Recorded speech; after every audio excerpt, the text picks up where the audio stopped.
Hello, everyone. This is Sirisha, and I host the Women, Career, and Life podcast. Just like you, I've traversed varied paths, stumbled a little, picked myself up, and learned a great deal on my journey. Many of us face similar questions, but we don't always get to have a conversation with our friends or peers. In this podcast, you will hear real stories that you can connect with on the challenges of navigating career and life. You must be wondering who I am. In my everyday life, I'm a career woman, a mom, and an avid reader. I'm also a road tripper, amateur gardener, and even a fashionista on some days. Join me and my guests as we have an open and honest discussion on career change, trade offs, and working across boundaries. You get the idea. It's a perspective you simply may not hear anywhere else. Welcome to today's podcast. We're continuing our series on Let's Talk About Money. And I have some really good friends, Angel and Stephen Thomas, joining us. Stephen is an independent consultant and he will talk more about what he does. And Angel works in the high tech industry as an engineer. They're both parents of two lovely young children, and we are going to walk through their journey from when they started college all the way to where they are now in their life. I met Angel and Stephen when I started my first job. So we've known each other a long time and had financial discussions over the course of years. And I think it is a good perspective to hear on some of the decisions they made early on as they graduated college. So Angel and Stephen, welcome. Thank you for being here on the podcast today. And thank you. Angel, why don't you give some background about yourself and what you do today and how you got where you were? So my name is Angel Thomas, and I'm originally from a small town in Iowa. I went to college at the University of Iowa, and I majored in chemical engineering. I got my bachelor's degree. And then from there, I had done an internship down in Texas, in Texarkana, Texas, for a paper mill. And so I went there for my first job. And after 2 years, I moved from the paper industry over to the semiconductor industry. And I'm now working for NXP in Austin as a yield enhancement engineer. That's where we met at first in the semiconductor industry. Stephen, what do you do? I know you're an independent consultant. You've actually almost always worked for yourself. Well, I'm from Iowa as well, but from a bigger town, and also went to the University of Iowa. Also have a chemical engineering degree. I only used my degree for about a year after school, and then decided that I really liked programming and computers more than chemistry. So I switched gears from that into computer work. I ended up getting a job with one of the big 5 at the time consulting firms. Spent a couple of years there, and then decided that I could work for myself. The contracting for firms, just the big 5 do. So for 14, 15 years now, been working for myself as an independent contractor. Ironically, about 10 of those years, I contracted back to the same big 5 firm that I quit from. So it was unique to be right back with the same people I was just working with, like quite literally just making more money. And I've been doing that ever since, and don't plan to ever go back to a full-time job. Your entrepreneurship, your independence is not something new. Can you go back to when you used to trade figurines? Yeah. So I started back in 9th grade, and I was going to a school dance and I needed money. So I was doing a garage sale at my house, and I found these baseball cards in my house. So I put these baseball cards out for sale and found that people would pay money for these baseball cards. Now, I knew nothing about sports. I don't follow sports at all, knew nothing about baseball, but I very quickly learned what pieces of cardboard people would pay more money for than others. I sprung load that into a full grown business. I had other friends doing shows for me. I would do sometimes 7 shows in a weekend. Baseball card shows, setting up, selling baseball cards. That started to slow down. So in college, I shifted from baseball cards to Star Wars toys. So I was huge into Star Wars toys. Again, not really that I love the movies, of course, but I was more into understanding what the market factors were, what somebody would pay more money for. Again, and run ads, buy people's collections, sold the toys. So I had first quit my engineering job and did it full time for about a year and a half before I got into the Big 5 consulting. It helped me get into the Big 5 consulting, doing all the computer stuff, because I was online. This was 22 years ago, online wasn't as big or as simple as it is now. But I found that thought in my life that I didn't want to be a toy salesman my whole life. So I was very fortunate to sell my business, and I paid off 100% of my debt, which had been a lot. I actually had accrued to run this business. I paid off all my debt from that. Then I started consulting and haven't looked back. That is fascinating considering you studied market conditions and you were a teenager at that point. I'd shifted to hockey away from baseball because there was no competition. So I'd do a show. I'd be the only one with, Wayne Gretzky cards. So I totally shifted into that market. And He dabbled a little bit in Beanie oh Babies yeah, too. yeah, Beanie Babies. I would meet people in mall parking lots and pay them $1,800 cash for 7 Beanie Babies. And then I'd have them sold within 3 days for usually double it. My gosh. Yeah, you hear about it. Now, I guess there is no market for Beanie Babies, but I cannot believe $1,800 was Yeah. And this was 22 years ago. $1,800 was a lot more than that. That was a lot of money back then. Yeah, he did a show one time went in Florida, and we drove there with a U-Haul full of his Star Wars toys, and he made like $10,000. At my peak, I had 7 people working for me, and we'd ship about 100 orders a day. So you did internet business before there was the Amazon and all of that. And did it help you pay for your college? It didn't help me pay for my college, probably quite the opposite. I got loans and money from my parents to help pay for the college, and I used all my free money to invest back in the business. So at the end of the day, I had a pretty substantial amount of inventory, 6 figures worth of inventory. Again, but driven by 6 figures worth of debt. I was very fortunate to be able to sell it. I basically paid off everything to the penny, but I pulled some money out over the years while I was working. So I paid myself and had a lot of fun, learned a lot of life lessons. Did you go on your first dance? What did you do with your first paycheck? I did. No, I didn't. And she got lobster tail. So it's a good thing I sold a bunch of baseball cards to pay for it. I still remember it was like $47 at the time, which again was a lot back then.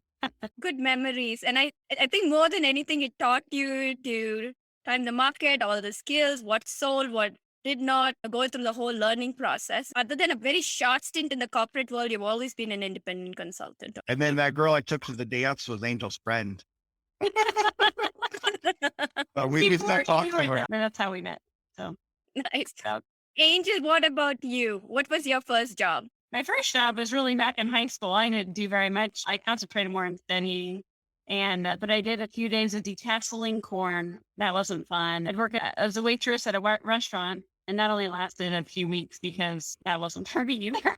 I was terrible at that job. My best job, I had to call people when I was in college and do cigarette surveys. That was fun. I did great at that. I worked for the professors in college, but like making copies out of books. I would go to 7 different libraries and find publications and make photocopies. Do a little bit of research too. And what did you do with your first paycheck? Went to saving. Yeah. No, so one thing we did, so Stephen and I were both pretty broke when college ended because I grew up with no money, and I did get tons of scholarships to pay for my college. So my senior year of high school, I spent like almost all my time applying for scholarships. I ended up getting 10 different scholarships. They paid for my college fully. But when I finished, Stephen was like, let's get a credit card. He's the high risk guy. And he's, let's go travel because we'll never get a chance to travel again. So we actually traveled for 3 weeks to Europe before we actually started our job. We both went to the same paper mill for our first job in Texarkana, Texas. And then during college, we met with these financial advisors, and they came to our chemical engineering seminar, and they told us that anyone that wants could come see them for 6 free sessions. So during college, we actually went and met them for 6 free sessions, and they basically set us up with savings plan. So it included a lot of different parts, and one part was investments. So our very first paychecks, 10 or 15% of it went straight to an investment. So that was really good to start off from our first paycheck with mutual fund investing. And then we also had some insurance plans, and then our 401k through the company that we worked. So we never knew what it was like to have a full paycheck. So it was already like a smaller paycheck to start with. And we did fine with that because we didn't ever know anything different. You guys started really early, and that's what's great about your story, right? You had your department come in, you took advantage of the 6 sessions, and you obviously set your plan way before most people even see the money. So as you said, you started from zero and had it all locked in. And what I really appreciated is, which I think is great, is all those scholarships you got for college. Because I remember you saying this very clearly, and I tell the story to other people. Even if it was $100 scholarship, it's $100 I didn't have to earn, pay for, or pay interest on. So, that every little amount counts because we're always looking for that big $30,000 and $10,000. It's great if you get those, but they're not easy to come by. I got really lucky. One of the scholarships I was actually the runner-up for, and they're giving away one scholarship in the state of Iowa for this one program. And the person who was in first place actually went to MIT. So he didn't use the scholarship because it was for an in-state Iowa school. And so I was the runner-up. And so I ended up getting to get that scholarship. And it was a full 4-year tuition scholarship. So that alone was great. And then I had other scholarships in addition that helped pay my room and board because my mom didn't fund any of my college. So it was just myself. I did take out one student loan, and that was to buy a car so I could get to Texas for my internship. I got really lucky with the scholarships for sure. Yeah, I had no scholarships. I wasn't as good a student. But I also applied for a lot. I went through those big books that you've seen. I was like searching, which ones can I apply for? Apply for Tylenol or bingo halls. I'd apply for all different sorts of scholarships. I got quite a few, but a lot of the kids that I knew weren't applying for all the scholarships. Spent a lot of time at it, but it paid off. You have 2 young kids. Is it something you're going to make them do as well? Oh, yeah. They're going to be applying for scholarships. Yeah. We have an 8-year-old daughter, and then we have an 11-year-old son, and he has some special needs. He has a rare genetic syndrome. So he might not go to college, but because of that, we are preparing for his future. You said they offered 6 free sessions. So going back to that, how many of your friends took advantage of it? They were very smart. They targeted MIS majors, which is a higher degree of business major. They targeted engineers. They targeted the groups where you make a lot of money. And so they came in, and 4 or 5 of us that we know of in our class did it. Yeah, a few of us, but not everyone. Got it. Not everyone took advantage. It was a good sales and marketing for them. I think everyone we know ended up buying stuff, but starting following their plan of action, right? Yes, you probably did have to pay for some services, but I think to your point, it set you up right off the bat. You never saw your paycheck. You're doing well. You still got your travel in. Continue to travel. And we made sure our Europe trip was paid off in a couple months of our first job. So we made sure to pay that off right away. And that was probably the last time we carried a balance on our credit cards. So we put everything in our credit cards just because we like to earn points and miles and all of that. Steven's quite the travel pro when it comes to points and miles and different rewards you can earn. So we definitely utilize our credit cards very heavily. However, we pay them off every month. But back then, because we wanted to travel before our first career, we definitely put on our credit card and paid it off right away. Do you have conversations with your kids about money? I know they're young. Not really yet. They don't have a concept of what $1 is really worth yet, but we do talk about it. Today, Nadine came with a whole piece of paper. She's, Mom, write down the chores. I'm going to write down how much money you have to pay me if I do these. Her amount was a little steep. She wrote down $100. Yeah. I didn't pay her any of that, but they're starting to learn. We did just open bank accounts for them. There's a local bank that if you open a bank account and put a little bit in, they give you $100 extra for a bonus for kids. So we're like, take $100 of your dollars and put it in there. So they already have that. And we did set Needin up with 529 plan probably a year or so ago. Mm-hmm. So we're investing a little bit in that for her. But we are going to tell her she has to pay for her own college. And that way she works hard and she applies for scholarships too and tries to do well on her own. But we'll still help her. We just don't want to tell her up front. That's a good move. Mine are teenagers in high school getting ready for college. That's exactly the thing. You still have to do your part. We'll support some of it. You both started together when you were in your first job. Are your money outlook similar or different? Initially, I was in a lot of debt and I was financing my business. So it wasn't like I bought goods. Like I had an asset to back it up as long as somebody would buy that asset. So we were very different then. And probably after I sold the business, our thinking aligned pretty well. I got lucky that I didn't marry a spender. So Angel has the means to buy a Rolex watch if she wanted it, and she doesn't. She might have got one as a birthday gift, but like she could afford super or ultra luxury things, and we choose to save that and spend. Don't buy, a lot of new clothes. I don't have expensive purses and things. I could, but I don't. But at the same time, anything we need, we're just Amazon, and here it is the next day. So we definitely take advantage of what we've saved over the years, and we'll still use coupons too.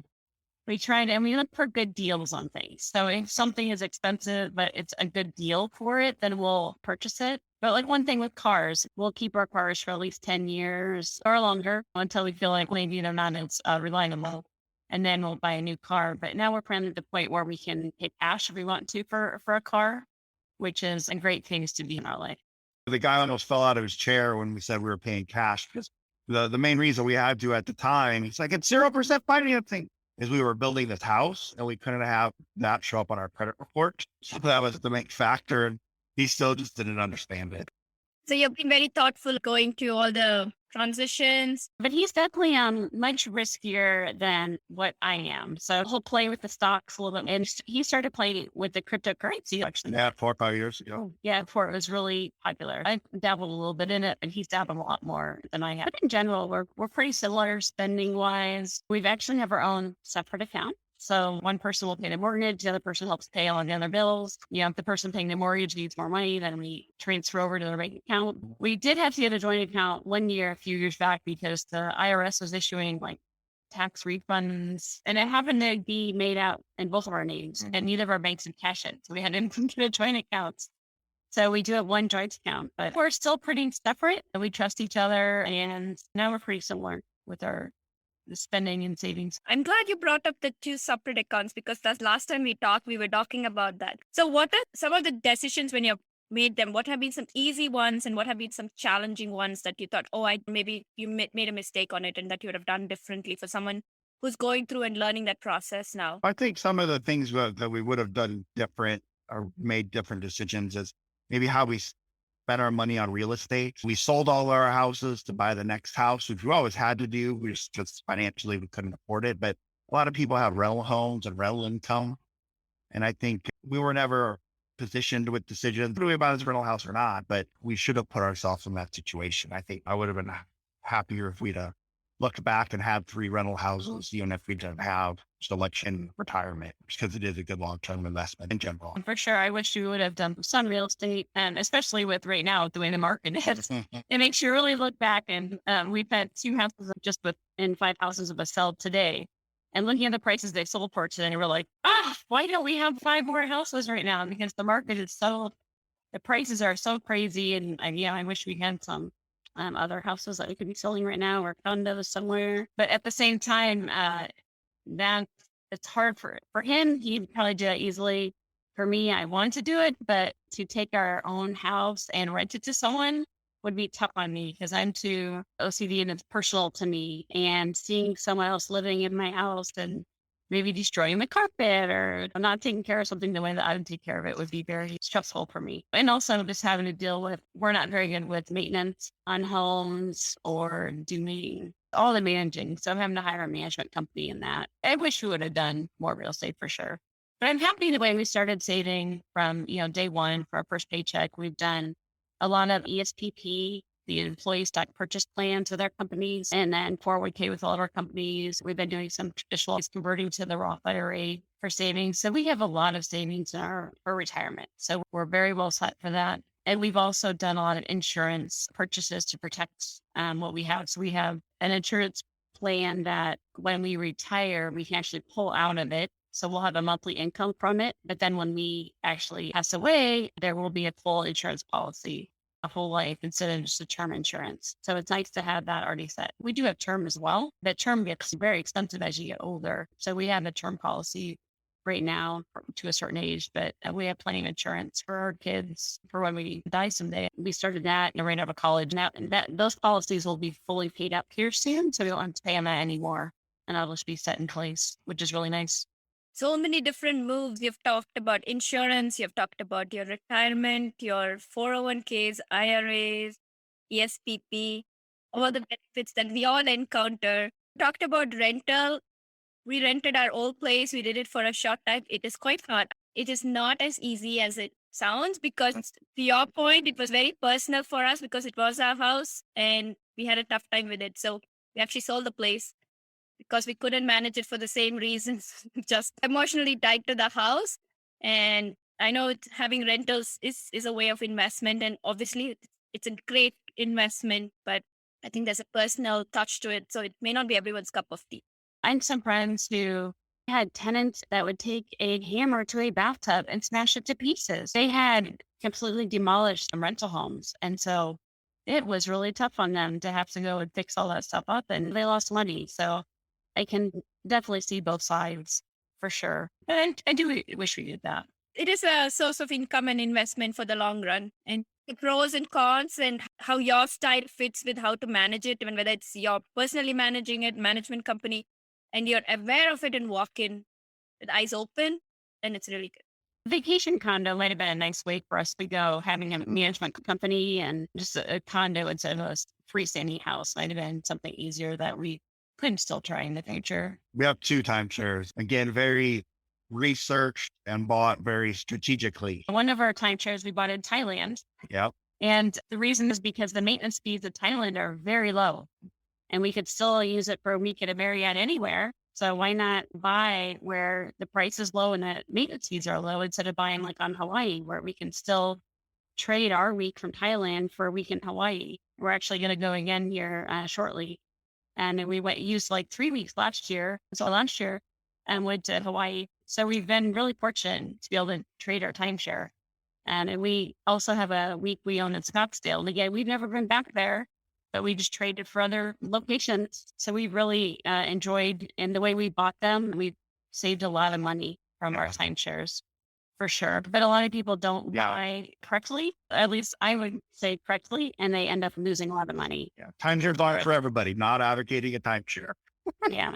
If you know how to do it, and I would say 90% of the people probably are not using their timeshares correctly. Yeah. We paid very little amount for our timeshares, and we made sure that the maintenance fees where we got them at are relatively low. So you travel a lot. Obviously, a lot of travel is also determined between your airline miles, your credit card points, your hotel stays, Steven's travel business points, and now your timeshare. Correct. Yeah. You've optimized it. I think keep coming back to that word. You have planned everything very precisely Oh, yeah. to make the most out of it and been very thoughtful. Obviously, you've done a ton of research. You're telling people to do their research and see what's right for them. In today's episode, you got to hear Angel and Steven's story, right from when they started college to where they are today and how they manage their finances as a couple in the short term and the long term. Tune in to part 2 of their interview as we deep dive into some of their other financial decisions and how they've set themselves up for the future. I hope you enjoyed today's episode. Tune in every other Wednesday to catch the next episode. If you think a friend may benefit from this, please share this podcast with them. Please like, subscribe, and leave us a review on your favorite podcast platform. All the resources we talked about are also available on my website, womencareerandlife.com. I would love to hear from you about your stories and your journey. You can reach me on my blog, Twitter, Instagram, or Gmail at Women, Career and Life. Until next time, this is Sirisha signing off. Remember, there are infinite possibilities to drive change in career and life. Which will you choose to make a reality today?